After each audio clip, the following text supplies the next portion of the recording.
अस्सलाम वालेकुम प्यारे बच्चों। आज का हमारा टॉपिक है apoplast and symplast movement of water. जो हायर प्लांट्स में वाटर की एब्जॉर्प्शन होती है उसको हम बोलते हैं वाटर अपटेक। हायर प्लांट्स में जो रूट हेयर्स होते हैं प्रेजेंट रूट्स में, वो डायरेक्ट कांटेक्ट में होते हैं सॉइल के। तो सॉइल से वो पहले वाटर जो होगा वहाँ पर वाटर मॉलिक्यूल्स वो इम्बाइब हो जाएंगे, यानी वो स्टिक हो जाएंगे रूट हेयर जो उनका सेल वाल है, उनके साथ इम्बाइब हो जाएंगे, स्टिक हो जाएंगे। उसके बाद वो वाटर मॉलिक्यूल्स की एब्जॉर्प्शन हो जाएगी सेल्स में, यानी सेल शेप में वो एंटर हो जाएगा।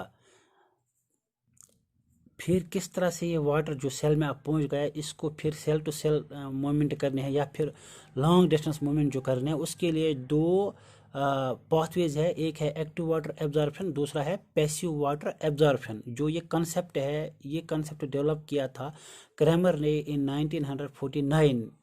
तो उन्होंने कहा था कि जो वाटर की एब्जॉर्प्शन होती है by the roots in case of higher plants और लैंड प्लांट्स, तो उसमें दो मैकेनिज्म है, एक्टिव ट्रांसपोर्ट और एक्टिव एब्जॉर्प्शन और पैसिव एब्जॉर्प्शन। एक्टिव एब्जॉर्प्शन है क्या? When the water is absorbed due to the activity of roots itself, particularly root hairs, that is known as active absorption. यानी जब रूट हेयर्स के through water absorb हो जाएगा, पहले water molecule जो soil में है वो स्टिक हो जाएंगे रूट हेयर वाल्स के साथ, उसके बाद वो एब्जॉर्ब हो जाएंगे सेल्स में। जो यहाँ पर रूट्स डायरेक्टली इन्वॉल्व है वाटर एब्जॉर्प्शन के लिए, तो उसी को हम बोलते हैं एक्टिव वाटर एब्जॉर्प्शन। जो ये एक्टिव वाटर एब्जॉर्प्शन है, इसमें जो कंसेप्ट यूज हो जाता है वो है apoplast, sorry symplast movement of water. तो वो हम देखेंगे आगे सिम्प्लास्ट मूवमेंट क्या है। दूसरा जो है वो है passive water absorption. Passive water absorption में प्लांट्स में रूट्स डायरेक्टली इन्वॉल्व नहीं होते हैं। प्लांट्स में एक प्रोसेस होती है ट्रांसपायरेशन, यानी वो वाटर को लॉस करते हैं from their aerial parts in the form of water vapours. जब ट्रांसपायरेशन की वजह से वाटर लॉस हुआ तो वहाँ पर वाटर की स्कार्सिटी वहाँ पर पाई जाएगी। तो उसकी वजह से फिर प्लांट जो है वो वाटर को एब्जॉर्ब करते हैं फ्रॉम देयर एडजेसेंट सेल्स। तो उसको हम बोलते हैं पैसिव वाटर एब्जॉर्प्शन। तो उसके लिए जो मूवमेंट यूज हो जाती है वो है एपोप्लास्ट मूवमेंट। तो आइए देखते हैं कि एपोप्लास्ट और सिम्प्लास्ट मूवमेंट है क्या। जो एपोप्लास्ट और सिम्प्लास्ट कंसेप्ट है, या जो टर्मिनोलॉजी है एपोप्लास्ट और सिम्प्लास्ट, इस टर्मिनोलॉजी को सबसे पहले इंट्रोड्यूस किया था एक बायोलॉजिस्ट ने जिनका नाम था मुनिच इन 1930। उन्होंने क्यों ये दिया था, ताकि वो उन्होंने एक्सप्लेन किया था किस तरह वाटर और मिनरल जो है प्लांट्स में उनका फ्लो हो जाता है, उनकी मूवमेंट हो जाती है।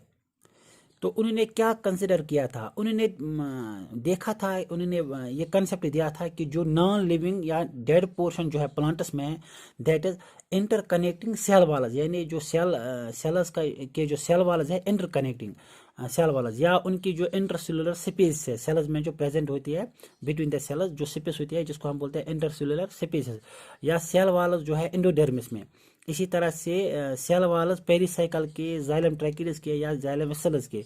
उन्होंने कहा था कि ये सब एज फंक्शन करता है एज ए सिंगल सिस्टम, उसी को उन्होंने बोला था एपोप्लास्ट। जो ये नॉन लिविंग सिस्टम है, यानी जो मैंने अभी आपको बताया, ये थ्रू आउट, ये कंटिन्यूअस है थ्रू आउट द प्लांट, सारे प्लांट में ये कंटिन्यूअस है। अभी मैं आपको डायग्राम भी दिखाऊंगा तो उससे ज़्यादा ही आपको क्लियर हो जाएगा। अब देखते हैं यहाँ पर एपोप्लास्ट हम किसको कहेंगे। Apoplast movement of water is that movement of water when water moves through cell walls and intercellular spaces, यानी जब वाटर की मूवमेंट हो जाएगी सेल वॉल्स के थ्रू और इंटरसेलुलर स्पेस के थ्रू। इसमें लिविंग पोर्शन जो है सेल का वो इन्वॉल्व नहीं हो जाएगा, यानी प्रोटोप्लाज्म इसमें इन्वॉल्व नहीं हो जाएगा। उसी को हम बोलते हैं एपोप्लास्ट मूवमेंट ऑफ वाटर। यहाँ पर वाटर की जो मूवमेंट होती है ये मेनली होती है due to capillary action and free diffusion along the concentration gradient, यानी एक तो डिफ्यूजन प्रोसेस इसमें इन्वॉल्व होती है, दूसरी है कैपिलरी एक्शन। इन दो एक्शंस की, इन दो मूवमेंट्स की वजह से, इन दो प्रोसेस की वजह से यहाँ पर वाटर की मूवमेंट हो जाती है।